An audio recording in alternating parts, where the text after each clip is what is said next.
के प्रति का कितना प्रेम है, इसको नापने की कोई मशीन नहीं आती है, कोई मशीन। भगवान के प्रति आपका कितना प्रेम है, इसको नापने की कोई मशीन नहीं है। शुगर नापने की मशीन होगी, बीपी नापने की मशीन होगी, खून में कितनी, आपके शरीर में कितना खून है उसको नापने की मशीन होगी, आपकी दृष्टि कितनी लंबी कितनी छोटी है उसको नापने की मशीन होगी, श्रवण शक्ति कैसी है उसको नापने की मशीन होगी, पर आपके दिल में परमात्मा के प्रति कितना प्रेम है इसको नापने की कोई मशीन नहीं होती। इसको नापने की तो केवल एक मशीन होती है कि जब कहीं तुम्हें भगवान देव अधिदेव महादेव का दर्शन हो जाए, किसी पेड़ के नीचे कोई शिवलिंग का दर्शन हो जाए, गाड़ी से जा रहे थे एकांत में एकांतेश्वर महादेव का दर्शन हो जाए, चलते चलते किसी मंदिर के शिखर का दर्शन हो जाए, और दिल से तुम अगर हाथ जोड़ो ना जोड़ो पर दिल से तुम्हारे नेत्र भी अगर नीचे हो जाए, सिर झुक जाए, समझ लेना कि तुम्हारा प्रेम परमात्मा से प्रबल है। ये समझ लो कि तुम्हारा प्रेम परमात्मा से प्रबल है, भगवान से प्रबल है। और शंभो शरणे पड़े मांगो घड़ी रे घड़ी, दुख काटो दया करी दर्शन। कितना प्रेम है कि ये आपकी वात्सल्यता, ये आपकी करुणता। कल कोई कह रहा था गुरुजी पंडाल में बहुत दूर दूर से लोग आकर रुके। हमने कहा दूर वाले भी नहीं, काशी के लोग भी पंडाल में रुके। स्वयं काशी के लोग भी पंडाल के अंदर महाराज जी रुके हुए हैं। कितने बैठे हो रहे, हाथ उठाओ जरा। ये देखो ये सब काशी वाले। प्रणाम आपको, दंडवत। काशी के भक्तों ने भी ये विचार कर लिया था बार बार आएंगे जाएंगे नहीं, जगह चली गई तो इन्होंने विचार करके बैठे ये लोग अपने साथ बोरिया बिस्तर सब बांध के बड़े प्रेम से। अब इनने सोच लिया कि वो प्रयागराज का महाकुंभ तो अपनी जगह पर है जो होगा जनवरी फरवरी में, पर इन्होंने सोच लिया काशी का कुंभ भी एक बार देख लें तो ये जीवन का एक आनंद ही हो जाएगा। काशी का कुंभ है।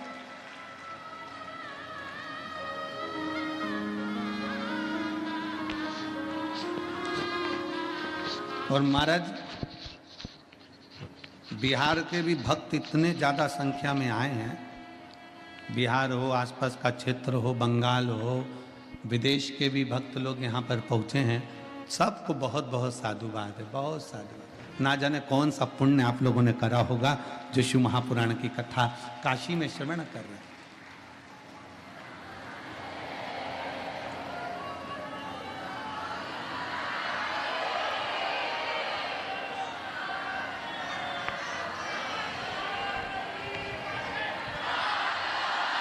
काशी वालों, ओ काशी की जी जी, ओ काशी के जी जाओ, घर जाके नजर उतरवा लेना पक्के में।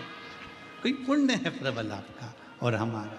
पहुंच गए अपने बाप के घर, अपने पिता के घर, अपने पिता के घर। और जब अब एक बात आप लोगों से कहें, हर कथा में आपको बाबा से कहना पड़ता था, हर कथा में आपको बाबा से कहना पड़ता था कि बाबा हम आपकी कथा सुनने के लिए आए हैं, हमारा ऐसा कार्य करते। यहाँ कहना नहीं पड़ता, बाप बाप होता है, चेहरा देखकर समझ जाता है कि क्या देकर भेजना। बाप बाप होता है, चेहरा देखकर पहचान जाता है कि क्या करना है, क्या करना। इसी काशी में वो जीजी बैठी हुई हैं, पूर्व में कथा कराई थी। कहा नहीं महाराज जी बहुत भीड़ है, बहुत भीड़। अच्छा हाँ, फिर दर्शन करना चाहिए पर भीड़ के कारण दर्शन नहीं हुआ। तीसरे दिन आपकी कथा सुनती हूँ तो मैंने विश्वनाथ जी से कह दिया तेरी बेटी आई है, क्या बिना दर्शन के भेज देगा? क्या बिना दर्शन के भेज देगा? 3 दिन गुरुदेव कथा सुनकर मैं पंडाल से विश्वनाथ जी की गली में पहुंची और बाबा से मैंने कहा बाबा क्या मुझे बिना दर्शन के भेज देगा? गुरुदेव, एक पुलिस का सिपाही, इस उत्तर प्रदेश पुलिस का कोई सिपाही हेलमेट लगाया था, उसने आते से मुझसे कहा, माँ तुझे दर्शन हो गए कि नहीं हो गए? मैंने कहा नहीं हुए, 3 दिन से दर्शन नहीं हुए। और पुलिस का सिपाही मुझे हाथ पकड़कर विश्वनाथ जी के सामने ले जाकर खड़ा कर दिया और दर्शन कराकर भेज दिया। पुलिस का उस माँ की आंखों में, वो माँ कहती है कि मैं विश्वनाथ को देखूं कि वो पुलिस के सिपाही को देखूं, मैं विश्वनाथ जी का दर्शन करूं कि उसका दर्शन करूं।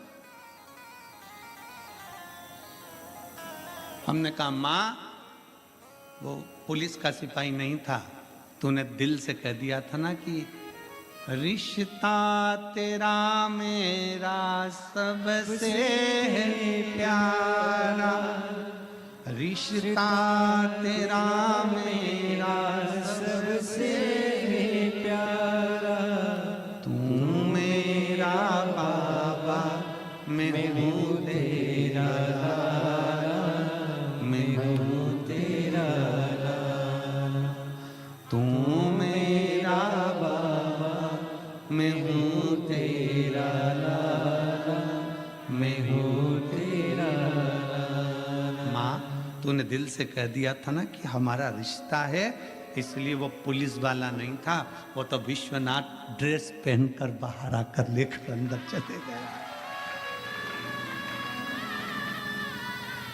वो शिव है,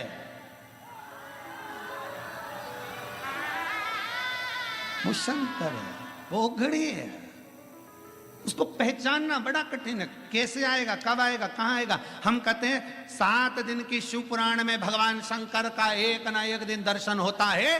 विश्वनाथ की धरा पर कथा सुनने वालों कान खोलकर सुन लेना, यहां रोज दर्शन होगा, रोज बाबा आएगा, नाव पार कर कर आएगा, उधर से इधर आएगा और आकर तुम्हारे भीतर आकर तुम्हारे बीच में आकर जाएगा, वहां से यहां आएगा।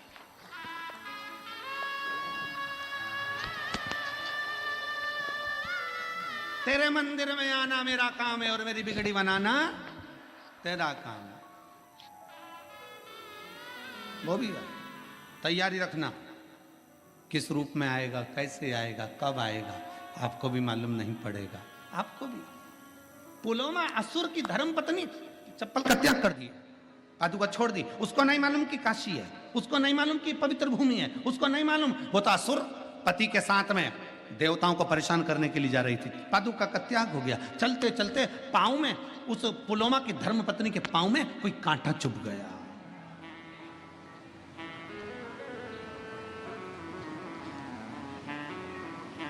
पुलोमा की धर्मपत्नी के पांव में कांटा चुभ गया। उसको ज्ञात नहीं है कि यह काशी है। काशी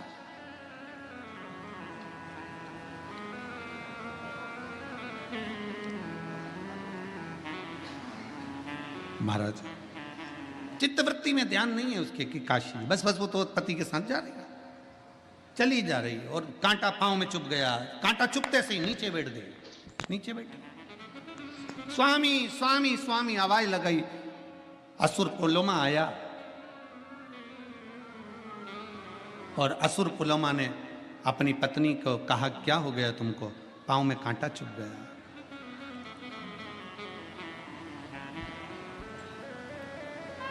पति ने कांटा निकलवाया, पत्नी का पांव का कांटा निकल कर फेंका।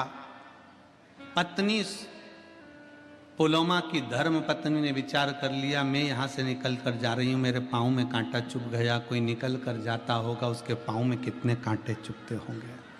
मैंने तो पादुका का अभी त्याग करा है, मैंने अपनी चप्पल का भी त्याग करा है, मेरे पांव में कांटा चुभा तो कितने के पांव में कांटा चुभा होगा, कितने के पांव। पुलोमा आगे आगे चलता है। पुलोमा की पत्नी, काशी की धरा उसको नहीं मालूम कि ये काशी है। वो बस कांटों को बीनती बीनती उन कांटों को अपनी झोलियों में भरती जाती और एक जगह ले जाकर छोड़ती जाती, भरती जाती, एक जगह ले जाकर छोड़ती जाती, भरती जाती, एक जगह ले जाकर छोड़ती जाती। उसको क्या मालूम था कि काशी की धरा पे से कांटे भी चुनकर फेंक दिए तो तेरी झोली कैसे खाली रह सकती है। और पुलोमा की यहाँ संतान नहीं थी, पर वो कांटे भी चुनकर फेंके तो पुलोमा की धर्म पत्नी का गर्भ ठहर गया। पुलोमा प्रसन्न हो गया कि आज मेरी पत्नी का गर्भ ठहर गया। जिस पत्नी के गर्भ के लिए तुम्हें देवताओं को परेशान करता हूं, जिस पत्नी के गर्भ के लिए मैं देवताओं को कष्ट देता हूं कि देवताओं ने मेरे भाग्य में, मेरी पत्नी के भाग्य में औलाद नहीं लिखी,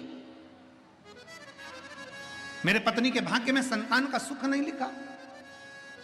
एक पत्र है,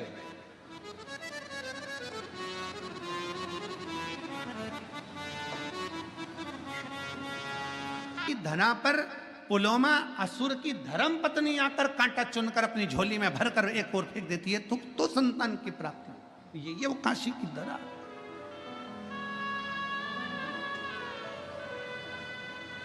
ये वो काशी की पुण्य भूमि है।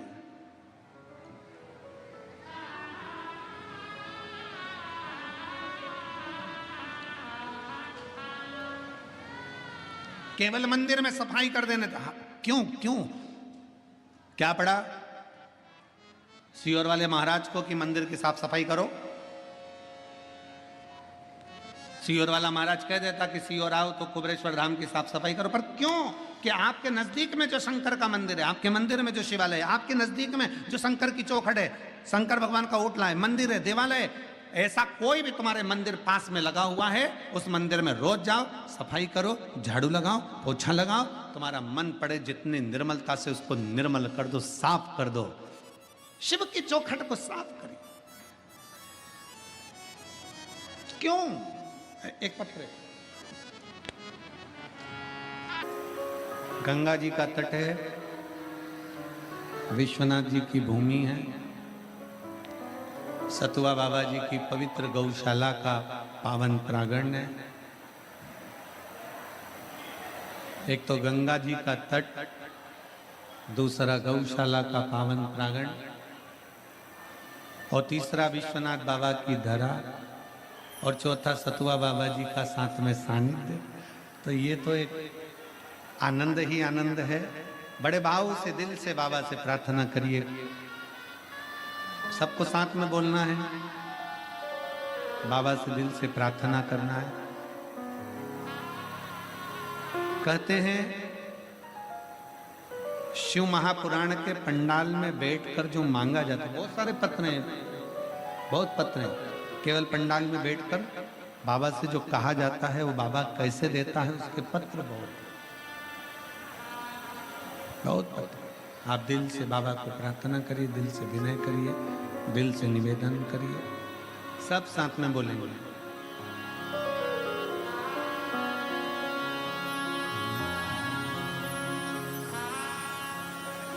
श्री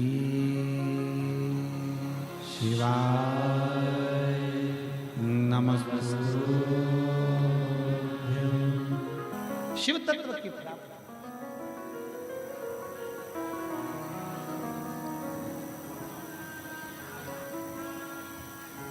शिव तत्व की प्राप्ति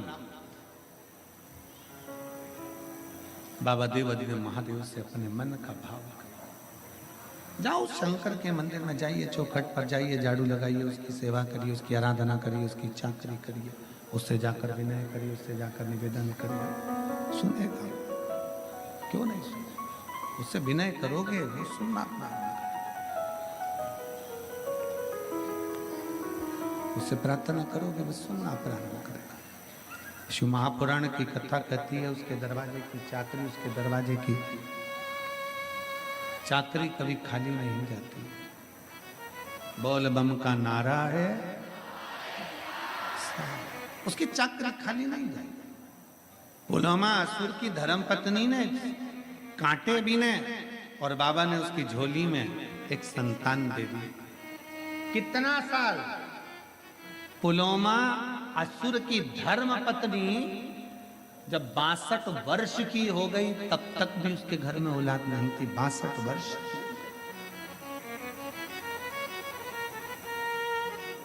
और भगवान जब कृपा करता है, भोले बाबा जब करुणा करते हैं, शिव जब कृपा करता है तो साधारण कृपा नहीं करता। शंकर जब करुणा करता है साधारण करुणा नहीं करता। दे दी झोली में एक संतान, एक बेटी का जन्म हुआ जिसका नाम सची रखा। सची, उसका मन कहीं नहीं लगता। जिस मार्ग से माता निकल कर गई थी और कांटे चुने थे, वही काशी की पवित्र भूमि पर सची देवी ने आराधना करना प्रारंभ करा, शिव जी की पूजन करना प्रारंभ करा। अब क्या हो गया कि पुलोमा असुर की लड़की और भगवान की भक्ति, एक असुर की बेटी और भगवान की भक्ति, एक असुर की बेटी और भगवान की आराधना। फिर निवेदन है, शिव महापुराण के माध्यम से आपको पहले भी कहा था, आज फिर कहते हैं, शंकर भगवान का कोई दुश्मन नहीं है, शंकर भगवान का कोई विरोधी नहीं है, शंकर भगवान का कोई दुश्मन नहीं, कोई विरोधी नहीं। देवता जितना भजन करते हैं उतना असुर भजन करते हैं, किन्नर जितना भजन करते हैं उतना गंधर्व करते हैं। शंकर भगवान का जितना ब्राह्मण भजन करता है उतना ही शूद्र करता है। शंकर भगवान का जितना वैश्य भजन करता है उतना क्षत्रिय भजन करता है। शिव का कोई दुश्मन नहीं है, शंकर का कोई दुश्मन नहीं, शंकर भगवान का कोई द्रोही नहीं है, शिव का कोई दुश्मन। और रहो संसार सागर में, संसार सागर में रहिए। शिव महापुराण की कथा